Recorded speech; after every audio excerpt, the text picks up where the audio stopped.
The clatter of plates was the soundtrack to Elena Rossi's exhaustion. At 26, her life was a repeating loop of sore feet, stained aprons, and the acrid smell of burnt coffee. She worked the lunch and dinner rush at Cafe Milano, a restaurant that pretended to be high class, but whose gold-plated fixtures were peeling to reveal cheap plastic underneath. Elena wasn't just tired, she was desperate. Every dollar from her tips that were dwindling thanks to the restaurant's failing reputation, went into a shrinking fund for her younger sister, Clara.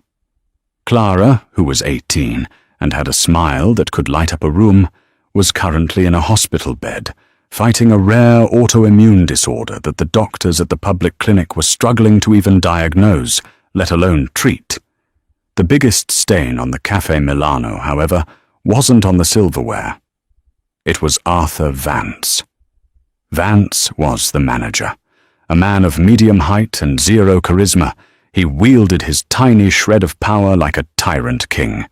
He had oily, thinning hair, a perpetually sneering upper lip, and a habit of accidentally brushing against the waitstaff. He particularly loathed Elena. He couldn't stand her quiet dignity, the way she refused to laugh at his crude jokes, the way she simply endured him. "Rossi!" he barked from across the dining room, his voice slicing through the midday hum. Elena, balancing 3 heavy plates on her forearm, didn't flinch. "Yes, Mr. Vance?" "Table 7 is complaining. Their risotto is cold. Again. Is it that hard to walk from the kitchen to the table before the food congeals?" "I brought it out the moment it was ready, sir," Elena said, her voice a monotone of practiced patience. "Don't talk back to me," Vance hissed, stepping into her personal space. He smelled like stale cigarettes and cheap cologne. "Maybe if you spent less time daydreaming and more time hustling, you'd actually earn your tips. Or are you just incompetent?" Eleanor set the plates down on her next table, forcing a smile for the customers. "My apologies, Mr. Vance. I'll get them a fresh one." "You do that," he smirked. "And it's coming out of your pay, understand? We don't reward incompetence here." Elena's stomach clenched. That was $35 she couldn't afford to lose. That was a copay for Clara's medication. She bit her tongue so hard she tasted copper. "Yes, sir." She retreated to the kitchen, her hands shaking, not from fear, but from a deep, simmering rage she had to swallow every single day. The other waitstaff averted their eyes. Everyone knew the rules. Keep your head down, let Vance have his power trip, and pray you weren't his target for the day. Elena was always his target. She grabbed the fresh risotto, her mind already calculating. If she skipped dinner for the next 3 nights, she could make up the loss. She'd done it before. As she re-entered the dining room, the bell above the door chimed. 2 new customers walked in. The first was a man in his late 30s, tall and built like a statue. He wore a simple, dark grey Henley that did nothing to hide the broad, powerful muscles of his chest and arms. His face was all sharp angles, with a strong jaw and dark, piercing eyes that seemed to miss nothing. He wasn't smiling. Holding his hand was a young girl, about 10 years old, with the same dark eyes and a cascade of black, wavy hair. She clung to his hand, looking at the floor, a picture of shy vulnerability. Vance, seeing them, scoffed audibly. They weren't wearing designer labels. The man's clothes were expensive, but in a quiet, understated way that Vance's unrefined eye mistook for cheap. "Just 2, Vance snapped, not even looking up from his podium. The man's eyes narrowed. "Yes." His voice was a low, gravelly rumble. "Fine, Rossi," Vance yelled, gesturing. "You've got another one. Table 9. He tossed 2 menus onto the table, in the darkest, coldest corner of the restaurant, right by the drafty kitchen door. Elena winced. It was the worst table in the house, but she put on her professional smile and walked over. "Good afternoon. My name is Elena, and I'll be your server. Can I start you with some drinks?" The man looked at her, his gaze so intense it felt like a physical weight. He wasn't looking at her the way Vance did, not with that leering hunger.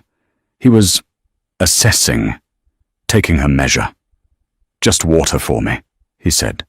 He looked at his daughter. "Bella, what do you want?"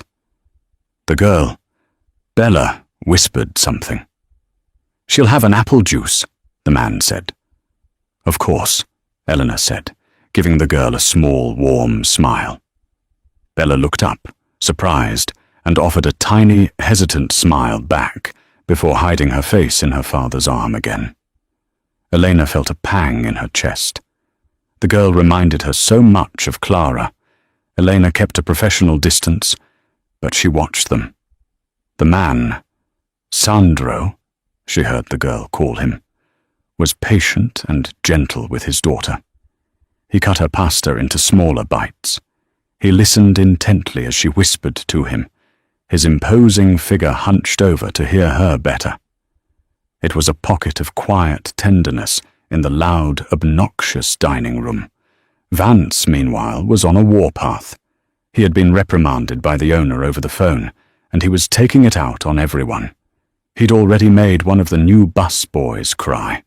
The incident happened over a glass of water. Bella, reaching for a piece of bread, knocked over her small glass of water. It wasn't a big spill. It was a small puddle on the tablecloth. The girl froze, her eyes wide with panic, staring at the spreading stain. "Oh, honey, it's okay," Elena said, already moving forward with a fresh napkin. "It's just water. We'll have it cleaned up in a second." "What is wrong with you?" Elena looked up. Vance was storming over, his face a mottled, angry red. He wasn't looking at Elena. He was glaring at Bella. "I am sick of this," Vance shouted, pointing a quivering finger at the child. "This is an expensive, custom-made tablecloth. Do you have any idea how much this costs to launder? You clumsy little—" Sandro, the father, had gone rigid. His hands were flat on the table, and his dark eyes had turned to black ice. He hadn't said a word, but the temperature around the table had dropped 20 degrees. He was a lion, coiled and ready to strike. But it was Eleanor who spoke first. "Mr. Vance, that is enough." Vance stopped, mid-rant, and turned to her. "What did you just say to me?" "I said, 'That is enough,'" Elena repeated, her voice low and trembling, but firm. She physically stepped between Vance and the table, shielding Bella from his view. "It was an accident. She's a child. You are making a scene." The entire restaurant went silent. The clink of silverware stopped. Everyone was watching. Vance's eyes bulged. This was public. This was insubordination. You little—" He was sputtering, enraged. "You think you can talk to me like that? You're screaming at a 10-year-old girl for spilling water," Elena said, her own anger, all the pent-up frustration from months of abuse, finally boiling over. "It's unprofessional, it's cruel, and I won't be a part of it. The spill is on my table, and I will clean it. You need to walk away. Now." For a second, Vance was stunned into silence by her audacity. Then, his face twisted into a mask of pure spite. "You're fired." The words hung in the air, cold and final. "You're fired, Rossi!" Vance shrieked, his voice cracking. "You hear me? Get your cheap, worn-out shoes, get your things from your locker, and get out of my restaurant. You are finished." Elena's blood ran cold. Clara, the hospital bills, the medicine. She had just thrown away her sister's lifeline. The adrenaline vanished, replaced by a cold, hollowing dread. She could feel the tears welling up, but she refused to let him see her cry. She nodded once, her throat too tight to speak. She turned, unclipped her apron, and laid it on a nearby service station. She didn't look at the man. She couldn't. She had defended his daughter, and it had cost her everything. As she walked towards the door, a deep voice cut through the silence. "She's not going anywhere." Elena froze. She turned. The quiet man, Sandro, was standing. He was taller than she'd realized, a truly imposing figure. All the quiet gentleness was gone, replaced by an aura of absolute, terrifying authority. "Excuse me?" Vance said, trying to sound brave. "I said," the man repeated, taking a step forward, "she's not going anywhere. But you are." "You have no right," Vance began. "You," the man said, pointing at Vance, his voice dropping to a predatory growl, "just humiliated my daughter." "And you?" he said, his gaze shifting to Eleanor, his eyes softening for a fraction of a second. "Just showed more character than anyone in this entire building. My daughter and I are finished here." He dropped a black $100 bill onto the table, far more than enough for the pasta and juice. He took Bella's hand. He walked towards the door where Elena was standing, paralyzed. He stopped in front of her. She had to crane her neck to look up at him. He was close enough that she could smell him. A faint, clean scent of expensive soap and something metallic, like iron. "You were right," he said, his voice for her alone. He was wrong. He reached into the pocket of his jeans and pulled out a small, incredibly heavy-looking business card. It was matte black, with no gloss. The lettering was embossed in a simple, severe silver font. It just had a name and a number. Alessandro Falcone, a phone number. He pressed it into her hand. Her fingers closed around the thick cardstock. "I'll be in touch," he said. It wasn't a question or a promise. It was a statement of fact. And then he and his daughter were gone. Elena was left standing in the silent restaurant, holding the card, with Arthur Vance's murderous gaze boring into her back. The silence in the restaurant lasted for 10 seconds, and then Vance exploded. "Get out!" he screamed, his face purple. "You are trespassing. If you're not gone in 30 seconds, I'm calling the police." Elena didn't need to be told twice. She fled, grabbing her thin coat and her purse from the locker room, not even bothering to change out of her uniform. She burst out onto the busy street, the afternoon sunlight blinding. She was shaking so violently she had to lean against the brick wall of the alley. Fired! Fired! Fired! The word echoed in her head. She had no job, no income, no way to pay for Clara's next treatment. She had acted on impulse, on a fierce, protective instinct, and it had ruined her. She slid down the wall until she was sitting on the grimy pavement, and for the first time that day, she let the tears come. After 10 minutes of gut-wrenching sobs, the chill of the concrete seeped into her, and her survival instinct kicked in. Crying wouldn't solve anything. She got up, wiped her face, and started the long walk home. She couldn't afford the bus fare now. In her hand, she still clenched the black business card. Alessandro Falcone. The name tugged at her memory. It wasn't just a name. It was a brand. She'd seen it on high-end construction sites. Falcone Development. She'd heard whispers of it on the local news, always connected to shipping, logistics, and real estate. The news anchors always used words like reclusive, powerful, and influential. But there was another word, the one they never said on TV, the one people whispered in bars and bodegas, mafia. Elena's blood turned to ice. She'd heard the rumors. The Falcone family didn't just own the city, they ran it. They were the shadows that moved behind the politicians, the invisible hand that controlled the unions, the unseen force that made problems disappear. She looked at the card again. This wasn't a job offer. This was a summons. She got home to her tiny one-bedroom apartment. The check engine light in her life was permanently on. She microwaved a cup of ramen and stared at the card. What did he mean? I'll be in touch. How? He didn't have her number. The card had his number. She was being stupid. He was a rich, powerful man. He was grateful she'd defended his daughter. Maybe he intended to send her a check, a thank you for her trouble. He was probably just a normal, rich developer. And the mafia stuff was just a racist, anti-Italian rumor. She needed to be proactive. She couldn't wait for him. She had to find a new job. She spent the next 2 hours scrolling through job sites, her heart sinking with every bachelor's degree required and 5+ years experience. Her phone rang, a no-caller ID. She ignored it. It rang again. She ignored it. On the third ring, it went to voicemail. A minute later, her phone buzz-ED with a text from an unknown number. Ms. Rossi, this is Alessandro Falcone. You have my card. Call the number. Now.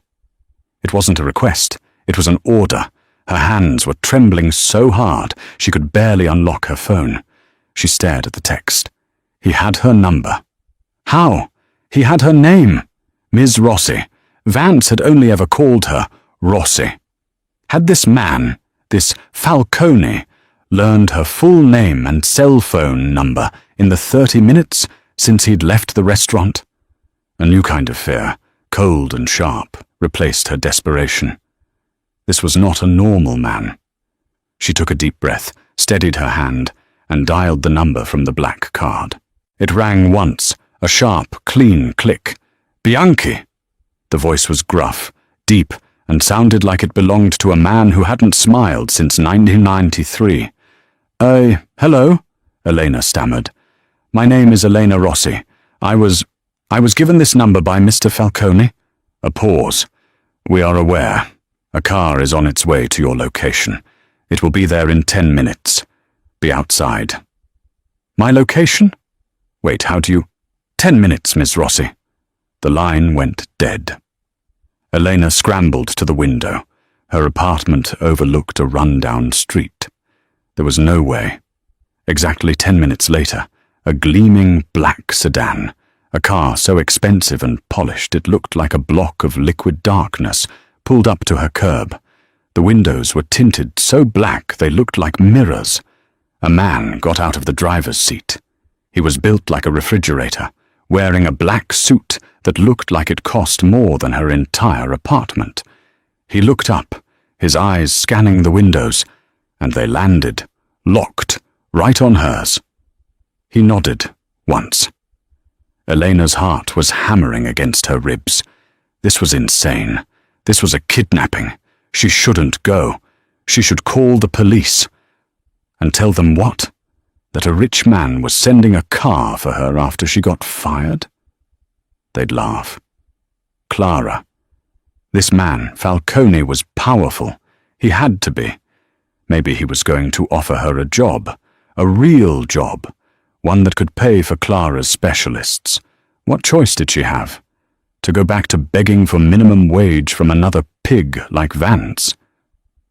She grabbed her coat, ran a brush through her hair, and walked out of her apartment building, leaving her old life behind. The man in the black suit, he had introduced himself only as Marcus, didn't speak a word during the entire drive. The silence in the car was heavy, oppressive, broken only by the whisper of the tires on the asphalt. Elena watched her run-down neighborhood of cracked pavement and chain-link fences dissolve into the polished glass and steel heart of downtown. They didn't stop at an office building.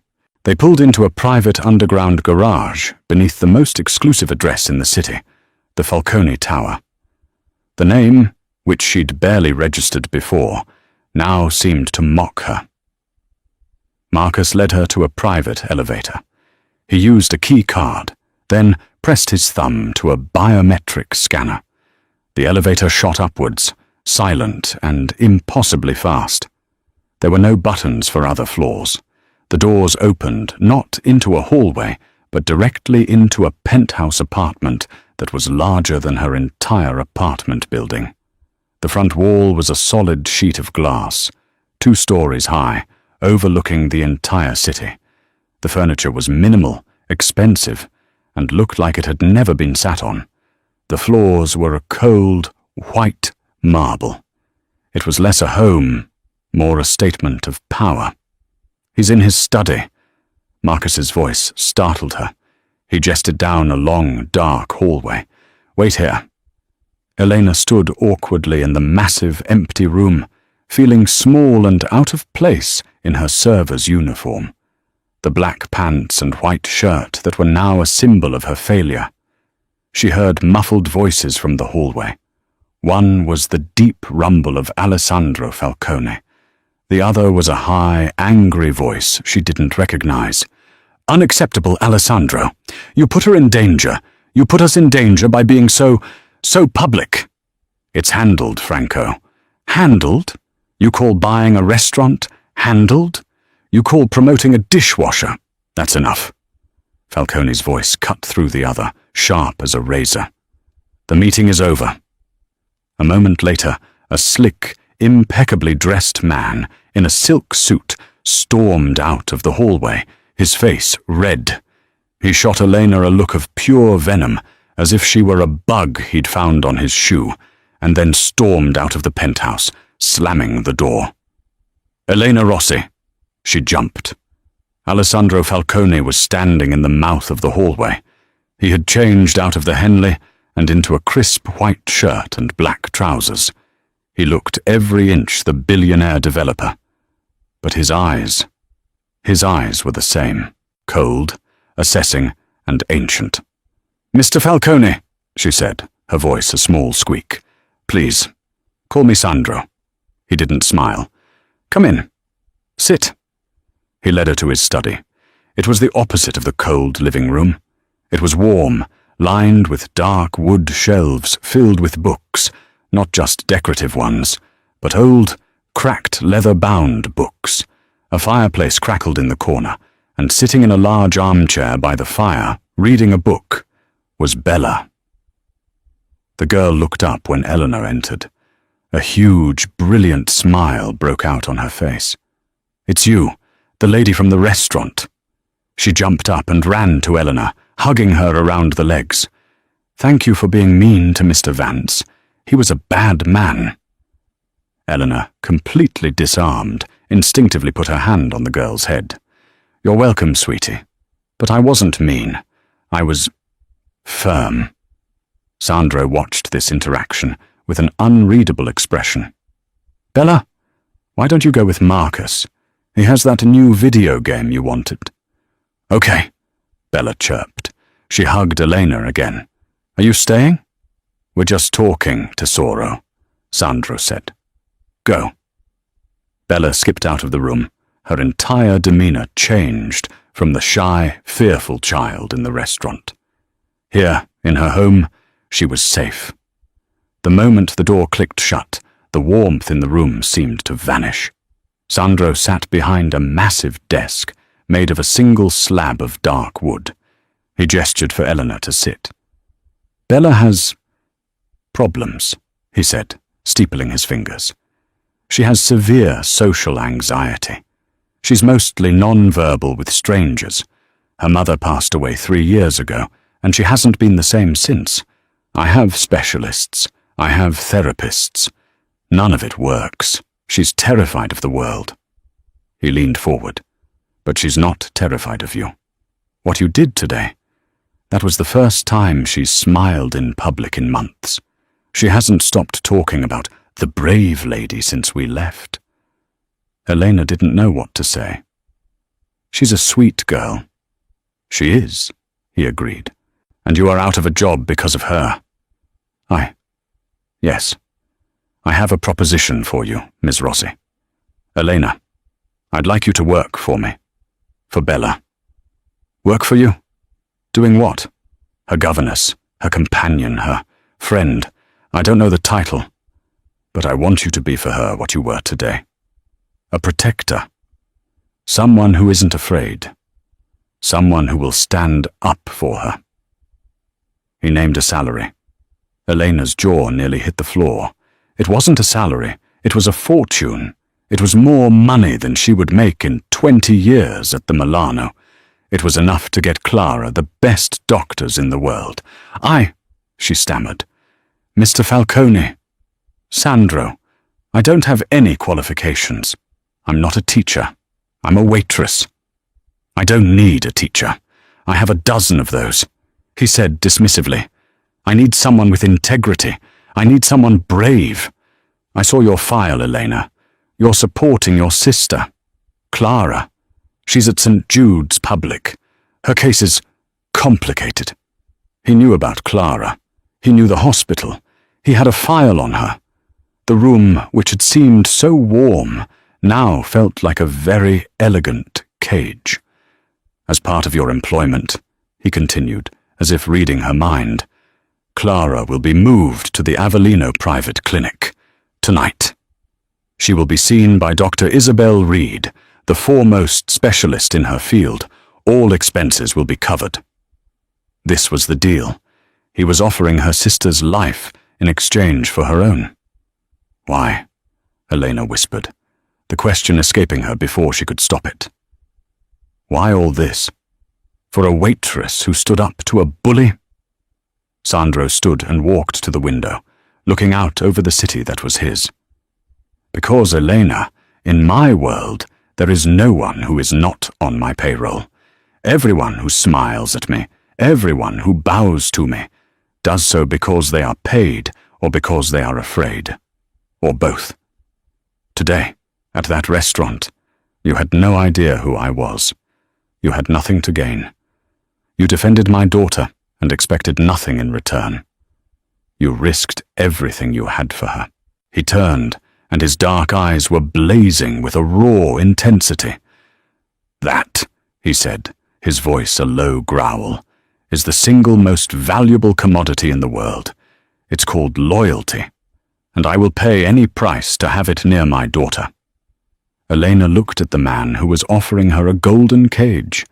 He was a monster, she was sure of it. A rich, powerful and dangerous monster. But he was also offering her the one thing she couldn't say no to. Hope. I accept, she said.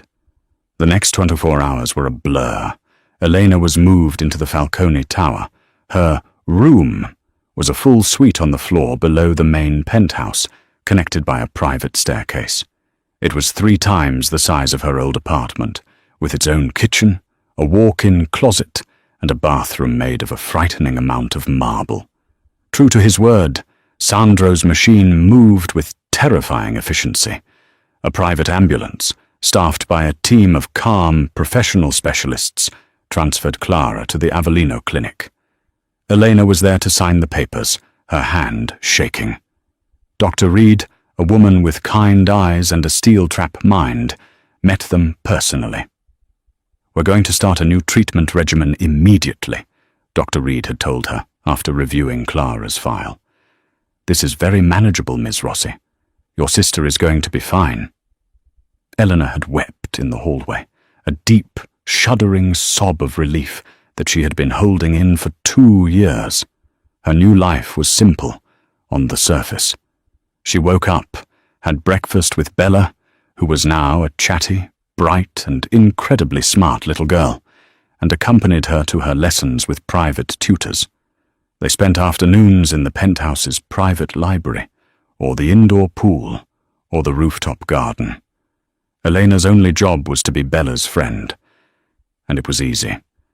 Bella was a wonderful kid, starved for genuine affection and a normal, playful presence.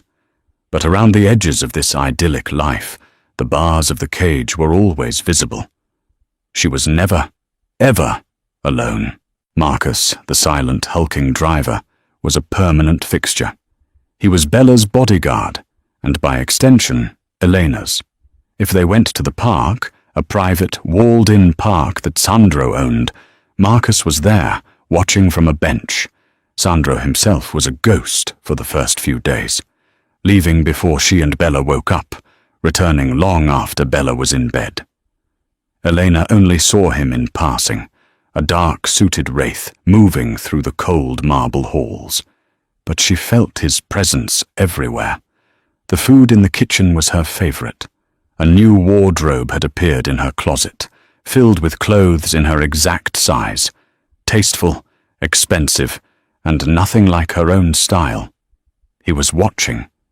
He was learning. One evening, she was in the library, reading a novel, unable to sleep. "You should be resting," she yelped, dropping the book. Sandro was leaning against the doorway, a glass of amber liquid in his hand. He wasn't wearing a suit, but a simple black cashmere sweater and trousers. He looked human. "Sandro," she breathed, her heart rabbiting. "You scared me. My apologies." He walked into the room, his presence filling the space. "How is Clara?" "She's better," Elena said, her voice thick with emotion. "Dr. Reed called. The new treatment, it's working. They think she'll be able to come home in a few months." "That's good news," he said, his voice flat. He took a sip of his drink. I can't ever. Thank you isn't enough, Sandro." "I wasn't looking for thanks," he said, sitting in the armchair opposite her. "I was fulfilling my end of our arrangement." An awkward silence fell. Elena, for the first time, felt bold enough to ask, "What happened to Mr. Vance?" Sandro's eyes met hers over the rim of his glass. There was no emotion in them. "Why do you ask?" I've just been worried. He's a terrible man, but you didn't hurt him, did you?" A slow, cold smile touched Sandro's lips. It didn't reach his eyes. "Hurt him?" "No, Ms. Rossi, I'm not a brute." He leaned forward, as if sharing a secret. Arthur Vance was a man who lived to bully those he perceived as beneath him. He fed on that small, pathetic power. To fire him would be a mercy. To hurt him physically would be a mess. "So what did you do?" Elena asked, almost afraid of the answer. "I bought the Cafe Milano," Sandro said simply, as if discussing the weather. "The holding company I used finalized the purchase yesterday morning. The previous owner was eager to sell, once his significant gambling debts were brought to his attention." Elena's mouth went dry. "And then," Sandro continued, "I went to the restaurant this morning. Mr. Vance was, as you can imagine, quite surprised to see me. He was even more surprised when I introduced myself as his new boss." "You fired him," Elena said, relieved. "Fire him?" Sandro laughed, a short, humorless bark. "No, I promoted him." Elena frowned. "Promoted?" "Oh yes. I promoted him to head of sanitation and waste management at my new acquisition." Sandro took another sip. "He's the head dishwasher at the Serpent's Tooth." Elena gasped. The Serpent's Tooth was not a nice place. It was a rough, dockside bar, and nightclub rumored to be the Falcone family's unofficial headquarters for their less savory business. It was a place where police didn't go. "He'll be working the 2 a.m. to 10 a.m. shift," Sandro said, a note of grim satisfaction in his voice. "He'll be scrubbing the pots for my employees. He'll be taking out the trash. And I've instructed his new shift manager, a man I trust implicitly, that Mr. Vance is not to be fired, no matter what." Sandro smiled, and this time it was a real, terrifying smile. "I took away his power, Elena. I gave him a uniform, a scrub brush, and a boss who knows exactly what he is. I buried him in a place where his screaming won't be heard. A fate, I think you'll agree, far worse than simply being fired." Eleanor stared at him, horrified and, to her shame, deeply impressed. It was a cruel, brilliant, and poetic form of justice. This was the man she worked for, a man who didn't use a cudgel when he could use a scalpel. I see," she managed to say. "Good." He stood up. The moment was over. "Get some sleep, Elena. You and Bella are going to the zoo tomorrow. Marcus has the itinerary." He left her alone in the library, her mind reeling. He was a monster. But he was her monster. And he had just shown her exactly what he was capable of. Life settled into a strange, new normal.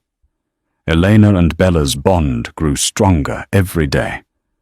Elena taught her how to bake cookies in the huge, stainless steel kitchen. Bella, in return, taught Elena the basics of chess, a game she played with a ruthless, strategic mind that was all her father's. Elena's fear of Sandro slowly, almost imperceptibly, began to morph into something else. Fascination. She saw the side of him no one else did, the way his whole face softened when Bella ran to hug him, the way he'd listen, truly listen, to Elena's reports about Bella's day, asking detailed questions about her progress. He started coming home for dinner. At first it was stiff and formal, but Bella acted as a buffer, and soon Elena found herself relaxing. She and Sandro would talk about books, about history, about the city. He was fiercely intelligent, well-read, and, she discovered, surprisingly witty in a dry, dark way.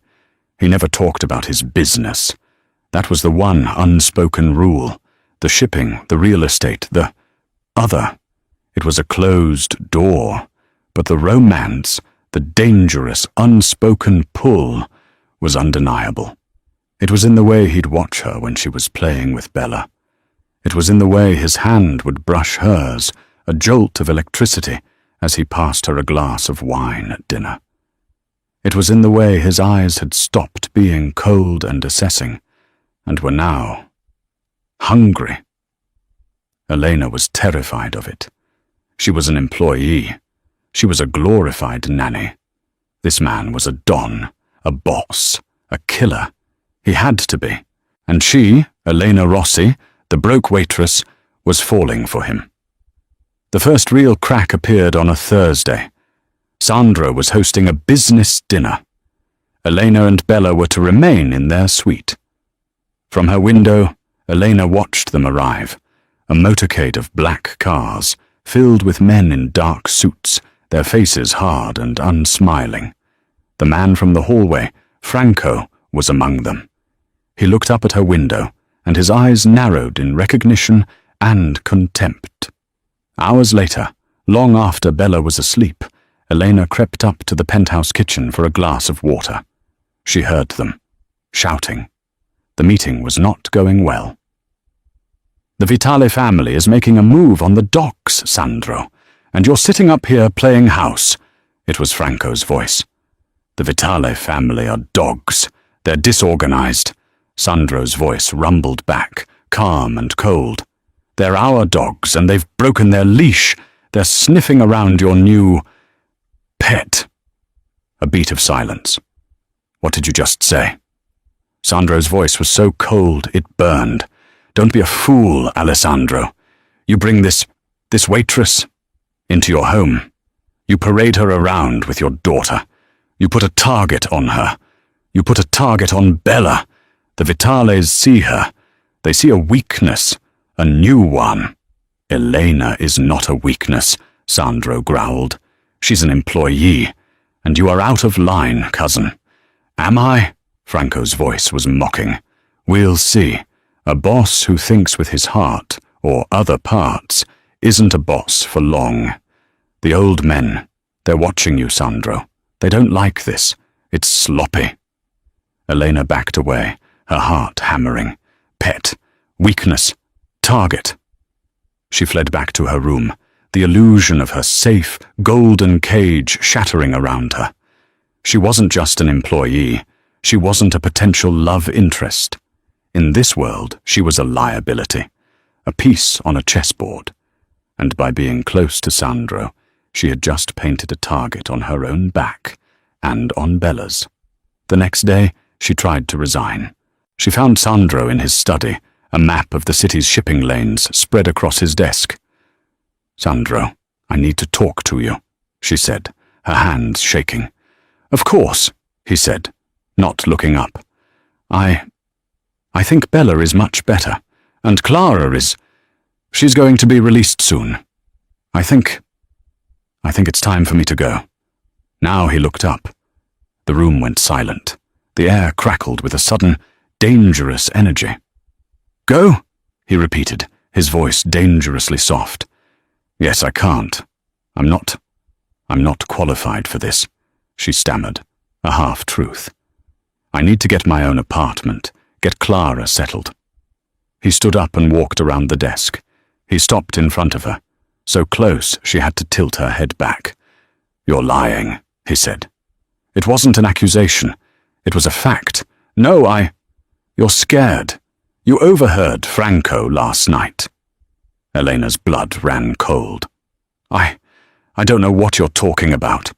"Stop," he commanded, his voice gentle but firm. He reached up, his hand hovering, and tucked a stray piece of hair behind her ear. His fingers were warm against her skin, and she shivered. "You don't think I had this entire penthouse swept for listening devices?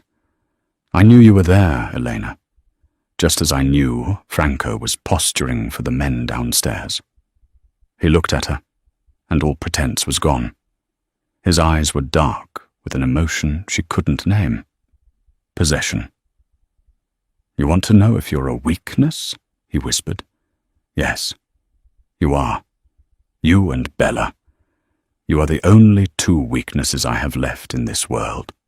"Sandra, please," she begged, terrified of what he was saying, and even more terrified of how it made her feel. "You think I'm going to let you go?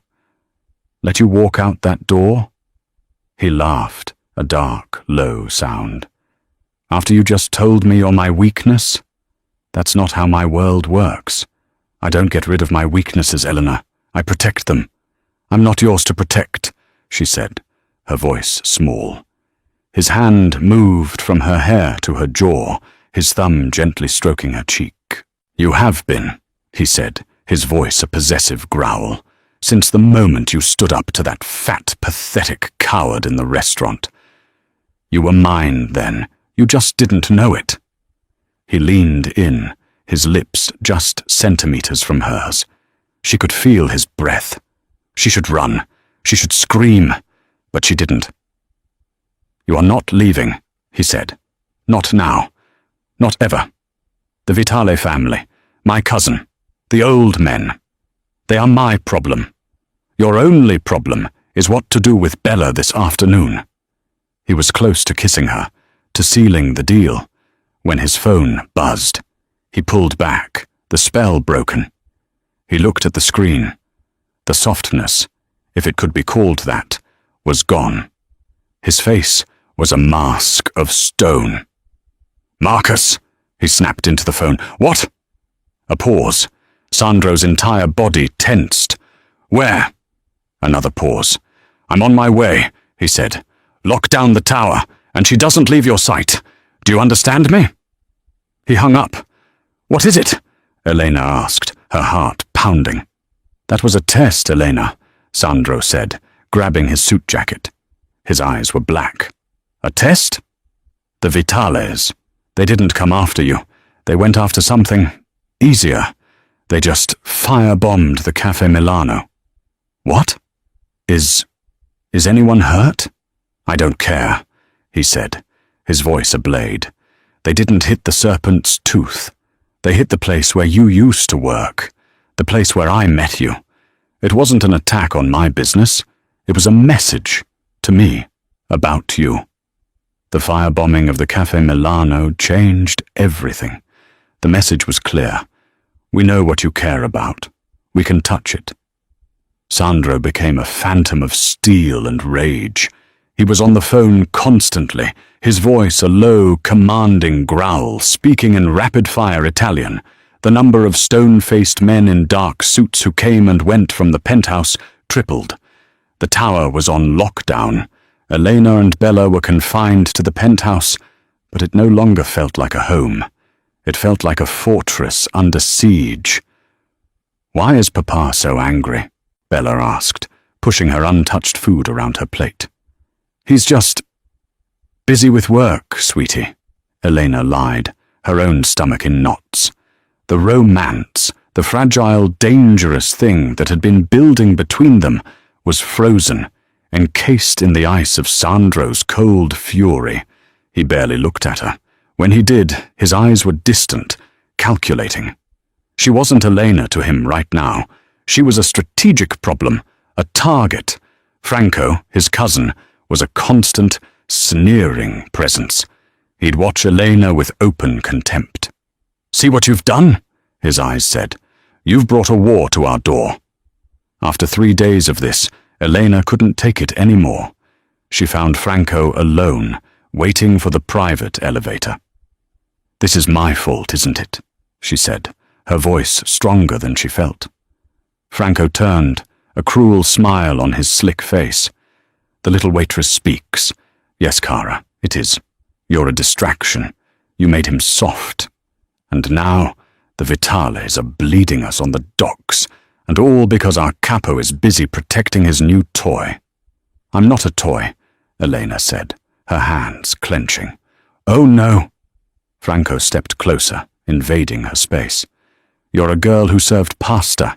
Now you live in a palace. You think you earned this? You think he loves you? Men like Alessandro don't love, little girl. They own. And right now, you're a very, very expensive liability." "Get away from her, Franco." Sandro's voice came from the end of the hall. He was walking towards them, not with his usual calculated pace, but with a long, predatory stride. His tie was off, his collar unbuttoned. He looked exhausted and lethal. Franco paled. "Alessandro, I was just explaining the situation to the girl." "She's not a girl," Sandro said, stopping right in front of them, placing himself between Franco and Elena. "And her name is Elena. And she," he said, turning to Franco, his voice dropping to a whisper that was louder than a shout, "is more important to me than this entire cursed city. More important than the docks. More important than you, cousin." Franco's jaw dropped. In this world, this was a declaration, a shift in power. "You're a fool," Franco hissed. "You're choosing her over the family. The old men will have your head." "The old men are coming to dinner tonight," Sandro said, his voice calm. "And so are the Vitales. And so are you." He looked at Elena. "And so are you." "What?" Elena and Franco said at the same time. "Sandro." "No," Elena whispered, grabbing his arm. "This is insane. These people, they'll kill me." "No one," Sandro said, covering her hand with his, "is going to touch you. This ends tonight. They wanted to send a message by burning a restaurant.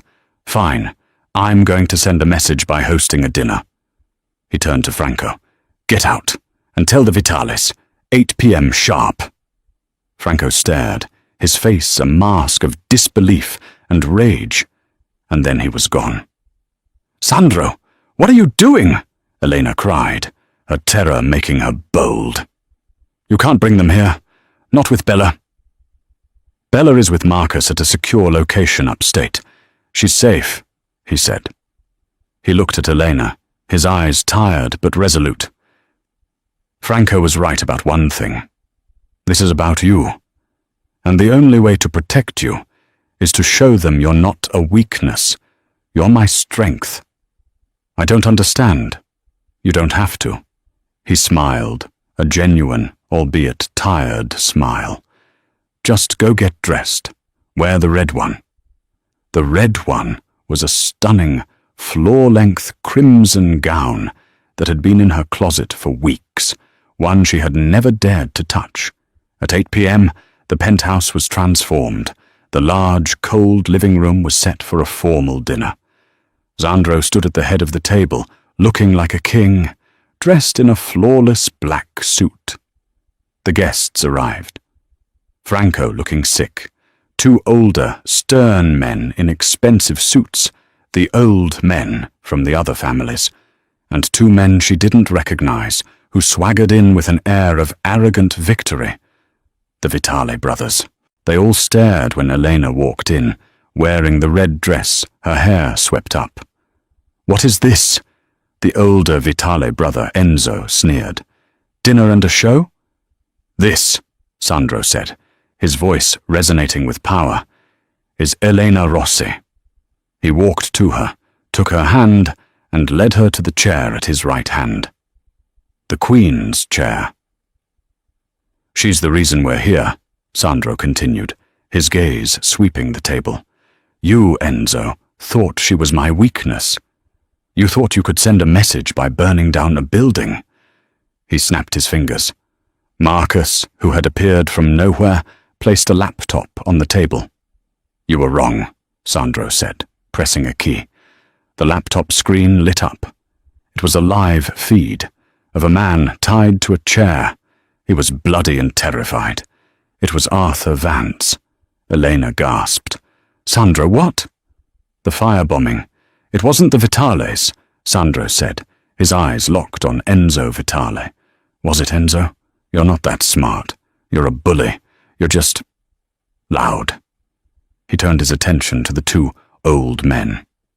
"This thing," he pointed to Vance on the screen, "was a petty tyrant at the restaurant where I met Elena. The serpent's tooth. He was terrified. He started talking. To anyone who would listen. He was sloppy. He looked at Franco. He talked about me, about Elena, about Bella. He sold what little he knew for gambling money. He sold it to you, Franco."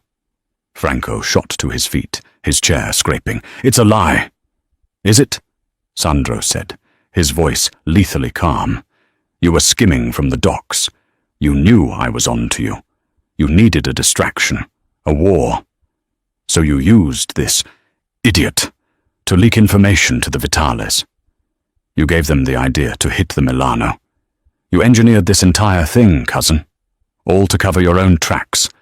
All because you were stealing from me." The room was silent. The old men looked at Franco. Enzo Vitale looked at Franco. They all looked like wolves who had just found the weakest member of the pack. "Alessandro, Cugino, please," Franco begged, his bravado gone.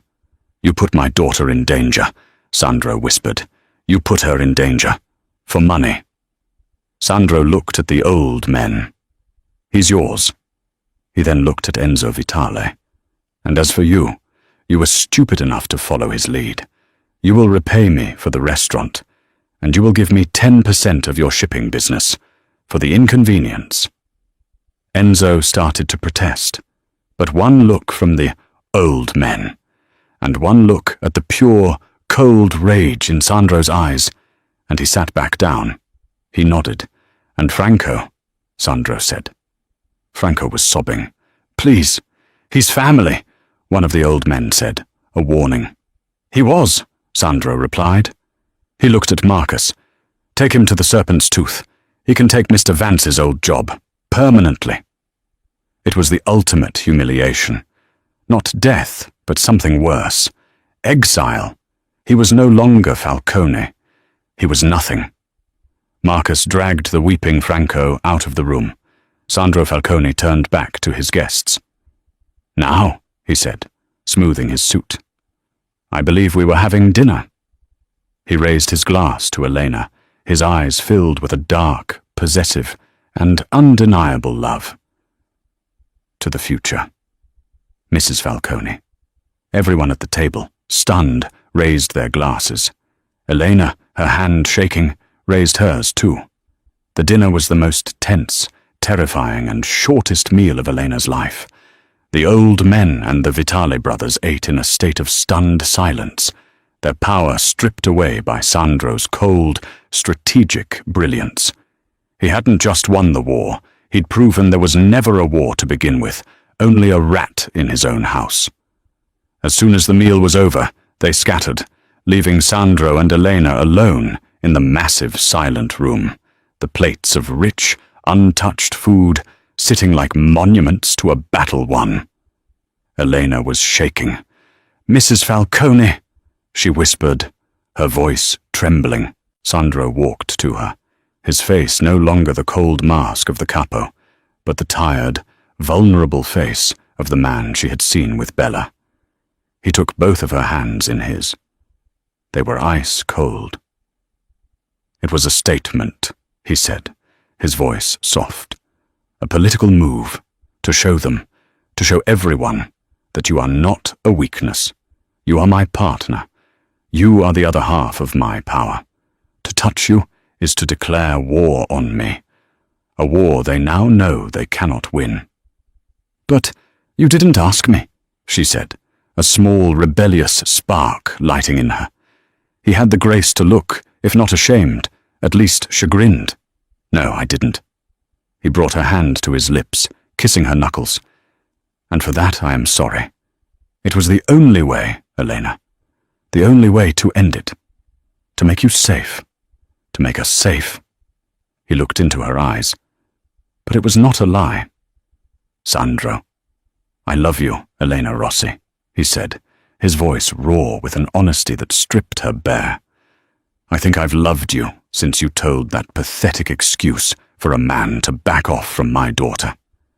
You have a fire in you, a courage I've never seen. You're the only person in the world who isn't afraid of me." "I am terrified of you," she said, laughing through the tears that were suddenly streaming down her face. "No," he said, wiping a tear from her cheek with his thumb. "You're terrified of my world, but you are not afraid of me. And that makes all the difference." He leaned in, and this time there was no phone to interrupt, no cousin to betray them. He kissed her. It wasn't a gentle kiss. It was a kiss of desperation, of possession, of relief, of 1,000 unspoken things. It was the kiss of a man who had lived in darkness and had just found his only light. And Eleanor, to her own surprise, kissed him back, pouring all her fear, her gratitude, her anger, and her own dawning, terrifying love into it. When they broke apart, they were both breathless. "So," she said, her voice shaky. "What happens now?" "Now," he said, pulling her close, his arms wrapping around her waist. "We bring our daughter home. We get your sister settled. And you and I, we build a life. A real one." "In this world?" she asked, gesturing around the penthouse, the fortress. "This world is not my choice. It's my inheritance," Sandro said, his voice hard. "But you are my choice. Bella is my choice. From now on, the family, the business, it serves us, not the other way around." He smiled, and for the first time, it was a real, unguarded, happy smile. "Besides, I've just proven to the entire city that my fiancé is smarter and braver than all of my enemies combined. They'll be too afraid to even look at you sideways." Elena laughed, a real, genuine laugh. "So I'm the new mafia boss?" "You're the boss's boss," he whispered, kissing her again. "You're the falcon." The next day, Bella returned, her face lighting up when she saw Elena and Sandro standing together, holding hands. Clara was released from the clinic, her illness in remission, and was moved into a beautiful, sunlit apartment that Sandro had acquired for her. The Cafe Milano was rebuilt, but it was no longer the plastic and peeling gold relic of before. Sandro had it remodeled, and he put the deed in Eleanor's name. "A woman should always have her own place," he'd said, with a wink. And as for Arthur Vance, he was, as promised, left to rot. Elena, in a moment of strength she didn't know she had, went to the Serpent's Tooth. She stood before the broken, terrified man who was scrubbing a filthy floor. He looked up at her, his eyes wide with terror. "Ms. Rossi, please, I'm sorry." Elena looked at him, not with pity, but not with hate either. She just looked at him. "You were wrong," she said, echoing Sandro's words from that first day. "And I was right.